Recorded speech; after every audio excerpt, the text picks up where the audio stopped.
हजरत Umar bin Khattab एक निहायत नाजुक और मुश्किल दौर में मुसलमानों के दूसरे खलीफा बने।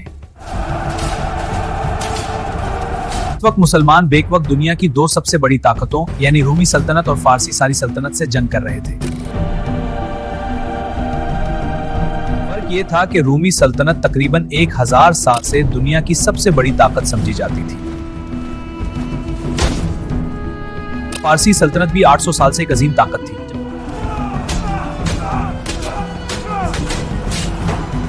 जबकि इन दोनों के मुकाबले में मदीना की इस्लामी रियासत को वजूद में आए अभी चंद ही साल।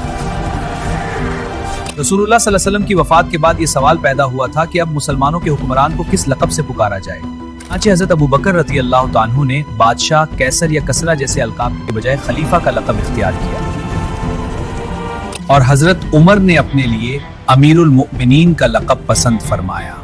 लेकिन इन हालात से घबराने के बजाय हज़रत उमर और दूसरे सहाबा ने पूरे हौसले के साथ हालात का सामना किया। जब हज़रत उमर खलीफा बने तो एक इस्लामी फौज हज़रत खालिद बिन वलीद की क़यादत में रूमी सल्तनत के खिलाफ लड़ रही थी।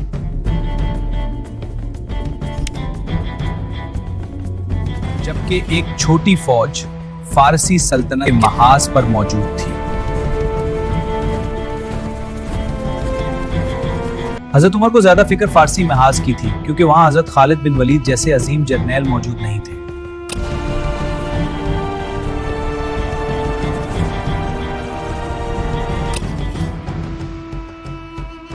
लोग मदीना आकर हजरत उमर के हाथ पर बैत कर रहे थे। ये बैत ईमान और इत्तिहाद की अलामत थी। तो आपने इसी मौके से फायदा उठाते हुए फारसी महाज के लिए एक नई फौज तैयार करना शुरू की।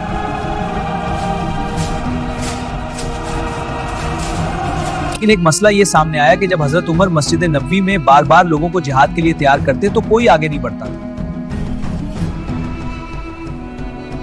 की वजह यह नहीं थी कि मुसलमान थक चुके थे, बल्कि असल वजह यह थी कि लोगों के दिलों में यह बात बैठ चुकी थी, हजरत खालिद बिन वलीद के बगैर जंग जीतना मुमकिन नहीं।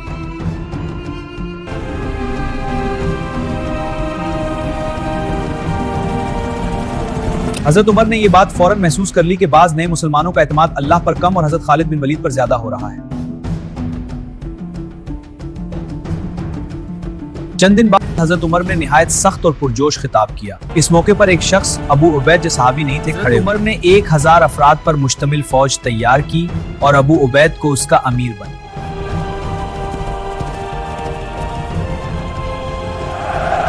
हजरत उमर को ज्यादा फिक्र फारसी महाज की थी कि अगर ये फौज नाकाम हो जाती तो हजरत खालिद बिन वलीद के बगैर आइंदा मुसलमानों का जंग पर एतमाद मजीद कम हो जाता। उधर रूमी महाज पर हजरत खालिद बिन वलीद की क़यादत में मुसलमान शाम की सबसे अहम और ताकतवर शहर दमिश्क का मुहासरा कर चुके थे। दमिश्क उस दौर का निहायत मजबूत और अहम शहर था जिसे शाम की जन्नत कहा जाता था।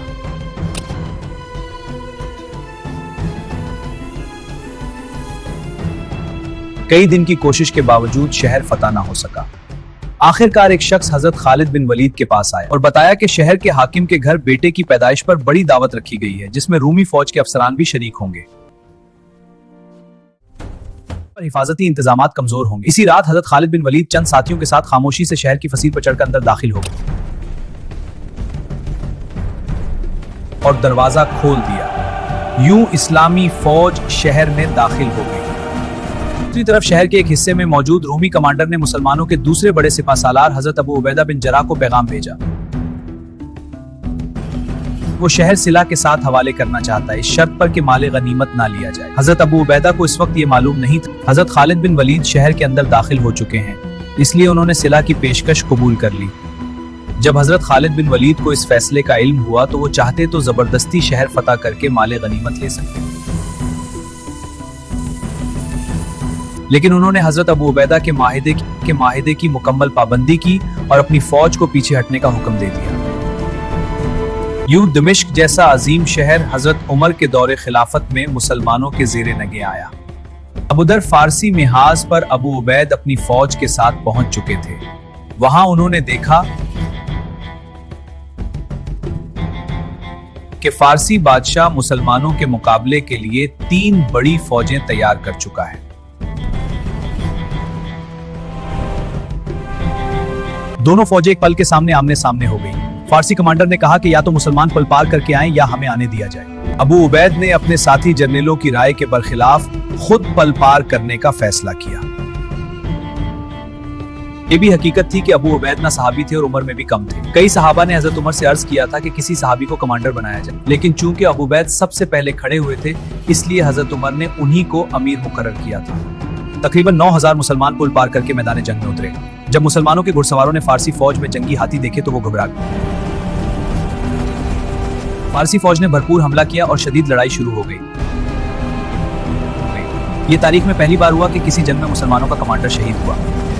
अपने अमीर को शहीद होते देखकर मुसलमानों के कदम उखड़ गए और वो पीछे हटने लगे। जब वो पुल तक पहुंचे तो मालूम हुआ कि पुल टूट चुका है। अब हालात निहायत संगीन हो गए। मौके पर मुसलमानों के दूसरे कमांडर मसना बिन हारसा ने फौज को दोबारा मुनज़्ज़म किया, आखिरी बार भरपूर मुकाबला किया और पुल की मुरम्मत का हुक्म दिया। आखिरकार तकरीबन 3,000 मुसलमान पुल पार करके बच निकलने में कामयाब हो गए, जबकि बाकी बड़ी तादाद शहीद हो गई। ये हजरत उमर के दौरे खिलाफत की पहली बड़ी जंग थी जिसमें मुसलमानों को सख्त नुकसान उठाना पड़ना पड़ा। सूरत हाल ये बन गई कि एक तरफ हजरत खालिद बिन वलीद की क़यादत में मुसलमान दमिश्क जैसे अजीम शहर को फतह कर चुके थे। रफ्ता रफ्ता मुसलमानों में ये बात फैलने लगी कि जहां हजरत खालिद बिन वलीद होते वहां फतह होती है और जहां वो नहीं होते वहां शिकस्त हो जाती है। ये तमाम हालात मदीने में बैठे खलीफा हजरत उमर को पूरी तरह मालूम थे।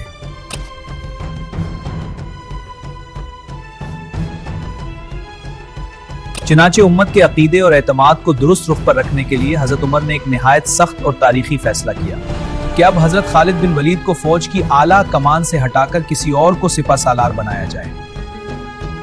तारीख का सफर इल्म की रोशनी में होता है जो वक्त के साथ जिंदा रहता है। हमारे साथ जुड़े रहें, सब्सक्राइब करें और इस सफर का हिस्सा बनें।